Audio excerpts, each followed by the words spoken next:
இந்த காலவேளையில் மறுபடியும் உங்களை சந்திப்பதில் மிக்க மகிழ்ச்சி அடைகிறேன். இந்த நாளிலும் நாம் ஒரு வேத வசனத்தை தியானிப்போம். சங்கீதம் 37:7. சங்கீதம் 37:7. கர்த்தரை நோக்கி அமர்ந்து அவருக்கு காத்திரு, காரிய சித்தி உள்ளவன் மேலும் தீவனை செய்கிற மனுஷன் மேலும் எரிச்சலாகாதே. இந்த நாளிலும் நாம் இந்த வேத பகுதியில் சங்கீதக்காரன் சொல்லும்போது நீ எரிச்சல் அடையாதே என்று சொல்லக்கூடியதான வார்த்தையை நம்ம தியானிக்க போகிறோம். எரிச்சல் யாருக்கு வருகிறது, எரிச்சல் வருகிறோட விளைவு என்ன என்பதை இந்த காலவேளையில் நம்ம தியானிக்க போகிறோம். பிரியமானவர்களே, இன்றைக்கி அநேகருடைய வாழ்க்கையில் எதுக்கெடுத்தாலும் எரிச்சல் அடைகிறார்கள். எரிச்சல்னு சொல்லும்போது அதுக்கு மறுபேர் பொறாமை என்று சொல்லலாம். இன்றைக்கி அநேகர் மேலே பொறாமைப்படுகிறார்கள், எரிச்சல் அடைகிறார்கள். பக்கத்து வீட்டுக்காரன் ஒரு வீடு வாங்கிட்டா அவன் மேலே பொறாமைப்படுகிறார்கள். ஒரு கார் வாங்கிட்டா அவன் மேலே பொறாமைப்படுகிறார்கள். இந்த பிள்ளைகள் படித்து பெரியவர்களாகிவிட்டால் அவர்கள் மேலே பொறாமைப்படுகிறார்கள். இப்படி அநேக காரியங்களை அடுக்கிக் கொண்டே போகலாம். பொறாமை எலும்புரிக்கு என்று சாலமன் சொல்கிறார். பொறாமைப்படும் போது அநேகருடைய வாழ்க்கையில் வியாதிகள் வந்து விடுகிறது. மற்றவர்கள் மேலே பொறாமைப்பட்டு இவருடைய சரீர பலன் குறைந்து வியாதிப்பட்டு விடுகிறார்கள். இப்படி பல பொறாமைப்படுகிறதுனால அநேக தீமையான காரியங்கள் காணப்படுகிறது. பொறாமைப்படுகிறதுனால அநேக விளைவுகளும் காணப்படுகிறது. பாருங்கள், நாம் யாத்திராகமம் 1 அதிகாரத்தில் வாசிக்கும்போது இஸ்ரவேல் ஜனங்களை குறித்து பார்வோன் பொறாமைப்பட்டான், எரிச்சல் அடைந்தான் என்று வாசிக்கிறோம். ஏன் எரிச்சல் அடைந்தான்? இவர் ஊர் விட்டு ஊர் வந்துட்டாங்க. ஊர் வந்து கானான் தேசத்திலிருந்து வரும்போது வெறுமையாக வந்தார்கள். இப்போது திரள் கூட்டமாக ஜனங்கள் மாறிவிட்டார்கள், பெருகிவிட்டார்கள். அவருடைய ஆஸ்தி பெருகிவிட்டது, ஏராளமான ஆடு மாடுகள் பெருகிவிட்டது என்று சொல்லி அவர்கள் மேலே எரிச்சல் அடைந்தான். எரிச்சல் அடைந்து அதோடு அவளை ஒடுக்க ஆரம்பித்தான். அவளை கொடுமையாக வேலை வாங்கினான். அவளுக்கு சம்பளம் கொடுக்கவில்லை, அவளை அடித்தான். மாத்திரமல்ல, அவருடைய பிள்ளைகளை நைல் நதியில் போடும்படியாக சொன்னான் என்று வேதத்தினூடாக வாசிக்கிறோம். அப்படியானா இந்த பார்வோனுடைய எரிச்சல் அல்லது பொறாமை இஸ்ரவேல் ஜனங்களை முழுமையாக அழித்துவிட வேண்டும் என்கிறதான தீய எண்ணத்தோடு அந்த காரியத்தை செய்தான் என்று வேதத்தினூடாக வாசிக்கிறோம். இன்றைக்கி அநேகருடைய வாழ்க்கையில் அப்படி தான். அவங்க ஊர் விட்டு ஊர் வந்திருக்கிறாங்க.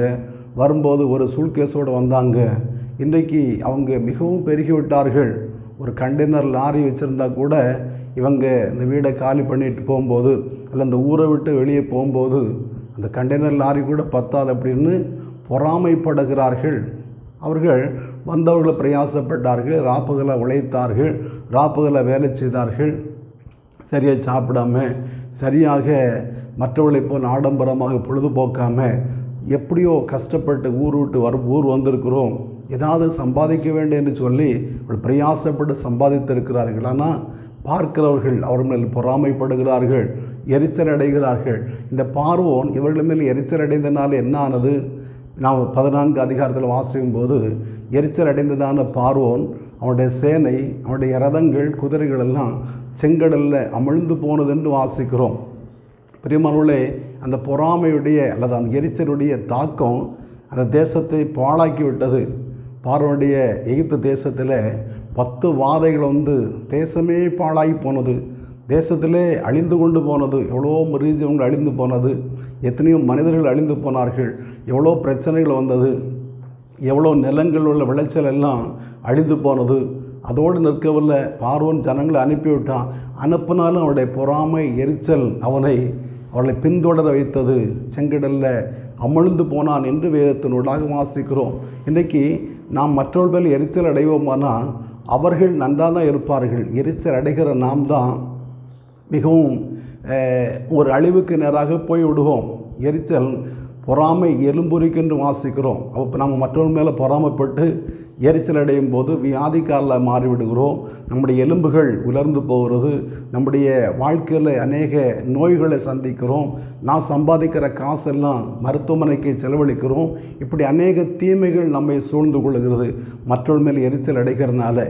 ஆகினாலே மற்றவர்கள் மேலே நம் எரிச்சல் அடையாமல் இருப்போம்னா நாம் ஆசீர்வதிக்கப்படுவோம். அவள் கடுமையாக உழைக்கிறார்கள், அவள் பிரயாசப்படுகிறார்கள், அவர்கள் நல்லா இருக்கிறார்கள், அந்த எண்ணத்தோடு கூட போயிடுவோம். நாம் மற்றவர்களை குறித்து எரிச்சல் அடையும் போது நாம் தான் பாதிக்கப்படுவோம். இனி நாம் ஆதியாகமும் வாசிக்கும்போது காயின் ஆபேல் மேலே எரிச்சல் அடைந்தான். 2 பேர் தேவ சமூகத்தில் போகிறார்கள், 2 பேரும் காணிக்கை கொண்டு போகிறார்கள். காயின் ஏதோ தன்னுடைய விளைச்சலில் கொஞ்சத்தை கொண்டு காணிக்கை கொண்டு போனான். ஆபேல் தன்னுடைய மந்தையில் கொழுமையான சிலதை எடுத்து கொண்டு போனான். தேவன் ஆபேல் அவன் காணிக்கை அங்கீகரித்தார், காயின் அவன் காணிக்கை அங்கீகரிக்கவில்லை. காயின் ஆபேல் கொடுத்த போல் ஆடு மாடு கொடுக்க முடியாது. அவனுடைய கையின் பிரயாசம், அவனுடைய விவசாயத்தின் பலன் ஏதோ கொண்டு போனான். ஆனால் ஆபேல் அப்படி இல்லை. ஏதோ கர்த்தருக்கு கொடுக்க வேண்டும் என்றல்ல, தன்னுடைய மந்தையில் கொழுமையான தலையீட்டான முதல் பலனாகிய அந்த காணிக்கைகளை கர்த்தருக்கு கொடுத்தான். முதல்ல ஃபஸ்ட்டு ஆண்டவருக்கு என்று சொல்லி கொடுக்க ஆரம்பித்தான். காயின் அப்படி இல்லை. ஏதோ சர்ச்சைக்கு போகிறோம் அல்லது ஆண்டவர் தொழுது கொள்ள போகிறோம், ஏதோ கொடுக்க வேண்டும் என்று சொல்லி தன்னுடைய விளைவில் ஏதோ கொஞ்சத்தை கொண்டு போனான். நம்ம ஒரு பாசலில் சொல்ல போனால் உடஞ்ச தக்காளி, கெட்டு போன கத்திரிக்காய், ஏதோ அப்படி இப்படி கண்டது நம்ம இதை சமைக்க முடியாது, சாப்பிட முடியாதுன்னு சொல்லக்கூடியதான அந்த கீழ்த்தரமானதை ஆண்டவருக்கு கொண்டு போனான். கர்த்தர் காயினை அங்கீகரிக்கவில்லை, அவனுடைய காணிக்கை அங்கீகரிக்கவில்லை. ஆகையினாலே அவன் ஆபேல் மேலே எரிச்சல் அடைந்தான் என்று வேதத்தில் வாசிக்கிறோம். நம்ம மல்லிகையால் வாசிக்கும்போது மந்தையில் கடா இருக்கையில் கெட்டு போனதை கர்த்தரு படைக்கிற கபடஸ்தன் சபிக்கப்படும் என்று வாசிக்கிறோம். பிரியமானவர்களே, நல்லது இருக்கும்போது கெட்டதை ஆண்டவர் கொடுக்கிறவன் கபடஸ்தன், அவன் சபிக்கப்படும் என்று மல்லிகையால் வாசிக்கிறோம். அது ஒரு பகுதி இருக்க, இந்த காயின் ஆண்டவருக்கு சிலதை கொடுத்தான். ஆண்டவர் அவனை அங்கீகரிக்கவில்லை. என்ன செய்யணும்? என்னுடைய காணிக்கை சரியில்லை, நல்ல காணிக்கை ஆண்டவர் கொடுக்க வேண்டும், அல்லது என்னுடைய ஆராதனை சரியில்லை, நான் நன்றாக ஆராதிக்க வேண்டும் என்று சொல்லி தன்னுடைய சூழ்நிலையை மாற்ற வேண்டுமே ஒழிய அவன் மற்றவன் மேலே பொறாமைப்பட்டான். ஆபேல் மேலே பொறாமைப்பட்டான். ஆபேலை கொலை செய்து விட்டான். ஒரு கொலைக்காரனாக மாற்றப்பட்டான் என்று வேதத்தில் வாசிக்கிறோம். பாருங்கள், சாதாரணமாக ஆரம்பித்த ஒரு எரிச்சல், ஒரு பொறாமை ஒரு கொலைகாரனாக மாறிவிட்டது. இன்றைக்கு அநேகர் அமிதமாக தான் இருக்கிறார்கள். ஒருவேளை எழுத்தின்படி கத்தினால் கொலை செய்யவில்லை, தன் சகோதரனை பகைக்கிறவன் மனசை கொலை பாதகனாக இருக்கிறான் என்று ஆண்டவர் சொல்லுகிறார். அப்படியானா பொறாமை வரும்போது மற்றவர்களை நாம் பகைக்கிறோம், மனித கொலை பாதகர்களாக மாறிவிடுகிறோம். ஆகையினாலே இந்த பகைக்கிற அல்லது எரிச்சல் அடைகிற பொறாமைப்படுகிறதான இந்த அனுபவம் நம்மை விட்டு முற்றிலுமாய் மாறுமானால் நாம் ஆசிரியக்கப்பட்டவளாய் காணப்படுவோம். இந்த பொறாமைப்பட்டதான அல்லது எரிச்சல் அடைந்ததான காயினுடைய நிலைமை என்ன? லாமேக்கு அவனை கொன்று போட்டான் என்று வேதத்தில் படிக்கிறோம். அவனும் கொலை செய்யப்பட்டான். இவன் ஆபேலை காயின் கொலை செய்தான். காயின் லாமேக்கினாலே கொலை செய்யப்பட்டான் என்று வேதத்தில் படிக்கிறோம். பிரியமானவர்களே, அப்படி ஆனால் நாம் எதை விதைக்கிறோமோ அதை தான் அறுப்போம். நம்முடைய கையின் கிரியை எதுவோ அதுதான் நம்முடைய வாழ்க்கையில் பலனாக வரும். ஆனால் சங்கீதம் 73 ஆசாப் 73:4 வாசிக்கும்போது துன்மார்க்குடைய வாழ்வை காண்கையில் வீம்புக்காரலாகி அவர்கள் மேலே பொறாமை கொண்டேன் என்று ஆசாப் சொல்கிறார். அவர் ஒரு தேவனுடைய மனிதன், தேவனுடைய ஆலயத்தில் பாட்டு பாடக்கூடியதான மனிதன். அவருடைய வாழ்க்கையிலும் பொறாமை வந்தது, எரிச்சல் வந்தது. ஆனால் அவர் என்ன செய்தார்? நான் 15ஆம் வசனத்தில் வாசிப்போமானா, இப்படியே நான் செய்வேன்னா தேவனுடைய பிள்ளைகளின் சந்ததிகளுக்கு நான் துரோகி ஆவேன் என்று சொல்லி நான் கர்த்தர் முன்பதாக மிருகம் போல இருந்தேன் அப்படி சொல்லி தன்னை அவர் தாழ்த்துகிறார். தாழ்த்தி விட்டு அவர் சொல்கிறாரு, இந்த துன்மார்க்கை இவ்வளோ வாழ்ந்திருக்கிறானே, அவருடைய முடிவு விதமாக இருக்கும் என்று அவருடைய முடிவை பார்க்க ஆசையாக இருந்தார்.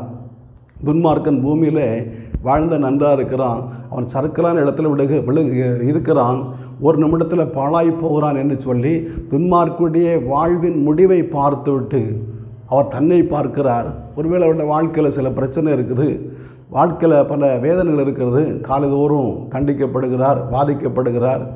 ஆனாலும் அதை 23, 24 வசனங்களை வாசிக்கும்போது, ஆனாலும் நான் எப்போதும் உம்மோடு கூட இருக்கிறேன், என்னுடைய வலகரத்தை நீர் பிடி தாங்குகிறீர் என்று ஆசாப் சொல்கிறார். பிரியமானவர்களே, நீங்கள் எரிச்சல் அடையாமல் இருப்பீர்களானா ஆண்டவருடைய பக்கத்தில் இருப்பீர்கள், ஆண்டவரோட கூட இருப்பீர்கள்.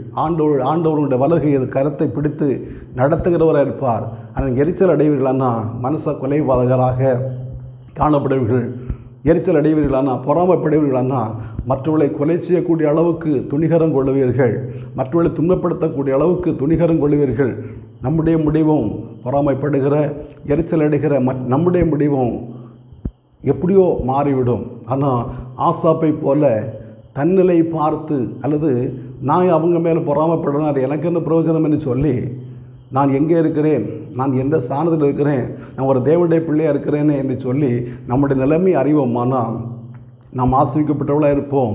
ஆசாப் ஆனாலும் நான் எப்போதும் உம்மோடு இருக்கிறேன், என்னுடைய வலகரத்தை இப்படி தாங்குகிறேன்னு சொல்லி ஆண்டவர் சமூகத்தில் சந்தோஷப்படுகிறார், ஆண்டவர் மகிழ்வுபடுத்துகிறார். உங்களுடைய ஆலோசனைப்படி நீரை நடத்தி முடிவில் மகிமையில் ஏற்றுக்கொள்ளுன்னு சொல்லி தன்னை ஆண்டுடைய கரங்கள் அர்ப்பணித்து ஆசிரிக்கப்பட்டவனாய் காணப்பட்டான். இந்த காலவேளையில் இந்த வார்த்தையை கேட்கிற உங்களுடைய வாழ்க்கையில் கூட ஒருவேளை நீங்கள் எரிச்சல் அடைகிறவளாக இருப்பீர்களானா, எரிச்சல் உங்களுடைய வாழ்க்கையில் வருமானா அதெல்லாம் விட்டு ஆண்டோட சமூகத்தில் உங்களை தாழ்த்தி, ஆண்டவரே உம்மோடு கூட இருக்க எனக்கு கிருபை தாருங்க, என்னுடைய வலகரத்தை இப்படி தாங்குங்க, முடிவில் என்னை மகிமையில் ஏற்றுக்கொள்வீர்னு சொல்லி ஆண்டோட சமூகத்தில் நம்மை சமர்ப்பிப்போம். தேவன் நம்மை ஆஸ்வதிப்பாராக. ஜெபிப்போமா? நல்ல பிதாவே, நன்றியோடு துதிக்கிறோம், வாழ்த்துறோம். இந்த காலவேளையிலும் உங்களுடைய சமூகத்தில் ஆண்டவரே உமக்கு ஸ்தோத்திரப்பா. எரிச்சல் ஆண்டவர் அதோடைய விளைவு, அதோடைய முடிவு எது என்பதை நாங்கள் தியானிக்க கிருபை செய்திருப்பா. நன்றியோடு துதிக்கிறோம். எங்களுடைய வாழ்க்கையில் சில நேரங்களில் எரிச்சல் அடைகிறோம், மற்றவர்கள் மேலே பொறாமைப்படுகிறோம். ஆகையினாலே எங்களுடைய வாழ்க்கையில் அநேக தீமைகள் வந்து விடுகிறதுப்பா. ஏசப்பா உமக்கு ஆசாப்பை போல ஆசாப்புக்கு ஆண்டவரை பொறாமை வந்தது, எரிச்சல் வந்தது. ஆனாலும் கத்தாவேப்பா ஏசப்பா அவருடைய முடிவை பார்த்து மனம் திரும்பி நான் எப்போதும் ஆண்டவரோடு கூட இருக்கிறேன்னு சொல்லி தன்னுடைய வாழ்வை உங்களுடைய ஆலோசனைப்படி நடத்தி முடிவில் மகிமையில் ஏற்றுக்கொள்ளும் என்று ஒப்படைத்தார். அதே போல் நாங்கள் ஒப்படைக்கக்கூடிய கிருபைகளை ஆண்டவர் தர வேணும்னு ஜெபிக்கிறோம். இந்த காலவேளையில் ஜெபிக்கிற ஒவ்வொரு பிள்ளைகளையும் விதமாக மாற்றுங்க, பெரிய கரடப்பெங்க. இயேசு மேலே பிதாவே, ஆமேன் ஆமேன். ஆண்டவர் நம்மை ஆஸ்வதிப்பாராக.